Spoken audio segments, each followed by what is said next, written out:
So after the tough and trying 2001 season that NASCAR had, they just want to have a nice, calm 2002 and see what's in store.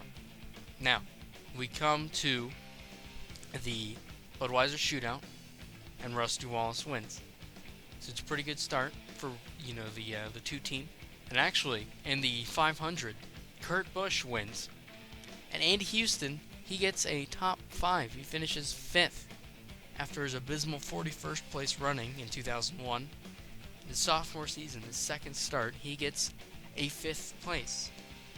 Jimmie Johnson also gets his first career win the next week at Rockingham. And then Rusty Wallace gets his first points-paying win of the season at Las Vegas. And then we go through, and Stewart wins Atlanta and Bristol, and then Kurt gets a second win at Darlington. After 6 races, Kurt Busch is your points leader over Rusty Wallace and Jimmie Johnson. Jeff Gordon is the highest winless driver, and Andy Houston is 16th in points with 1 top 5 and 2 top 10s. As we move along in the season, Gordon finally gets a win at Texas, Bill Elliott wins Martinsville, then Junior wins Dega, Newman gets his first career win at California, and actually a hard-fought battle between himself and Jimmie Johnson. And then Sterling Marlin gets another win at the Richmond Night Race. Now, Andy Houston doesn't have a pole. He has to race his way into the All-Star race like he did the year before. This year he's not as successful as he won the Noble Bull Sprint last year. They don't have that. Matt Kenseth won the Open, so he's not in.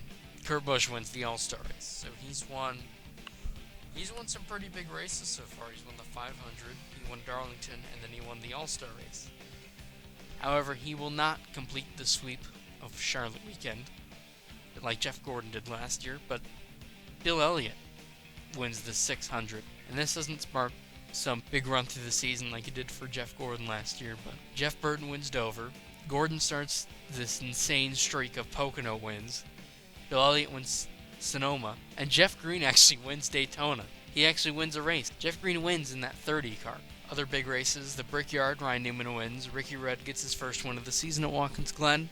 Tony Stewart wins the Bristol Night Race. Kurt Busch isn't able to sweep Darlington. Jeff Gordon wins. Kenseth gets his first win at Richmond. Jimmy gets his second career win at Kansas. Heading into Talladega, Tony Stewart is your points leader over Ryan Newman and Jeff Gordon.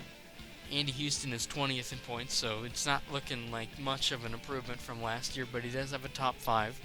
Now after Talladega, Jeff Gordon wins Talladega, and then Dale Jarrett goes on this incredible end-of-the-year run where he hasn't won all season, and then he wins 4 of the final 6 races, winning the Charlotte Night Race, Martinsville, Rockingham, and Homestead, the final race of the season. Rusty Wallace wins at Atlanta, and then Tony Stewart gets his 6th and championship-clinching win at Phoenix. There's no way that Gordon or Newman or Rusty Wallace can catch up to him, so he has the championship locked up heading into Homestead, as long as he shows up to the race. Unfortunately for the rest of the field, he does in fact show up. He becomes the 2002 Cup Series champion. Jeff Gordon finishes second in points, 129 points back. Then Ryan Newman and Rusty Wallace, good showing for Penske this year in 3rd and 4th. And Mark Martin. Ryan Newman wins the Rookie of the Year with that. And Andy Houston finishes 19th in points with a top 5 and 4 top 10s. But now, PPI again. They have been doing pretty well with this team, these two teams. Craven finished 17th in points, and Andy Houston finished 19th. They both made every race, and they had a combined 10 top 10s and 5 top 5s, ironically enough. And they're looking to make some more progress in 2003, with only a couple people eclipsing 4 wins, and several one-time winners like Kenseth or Burton or Jeff Green, who was the lowest finisher in points of the winners, but still in the top 20. He only led 1 lap. That was a final lap pass. And Houston is looking to improve on his 19th place run and maybe get that first career win in 2003.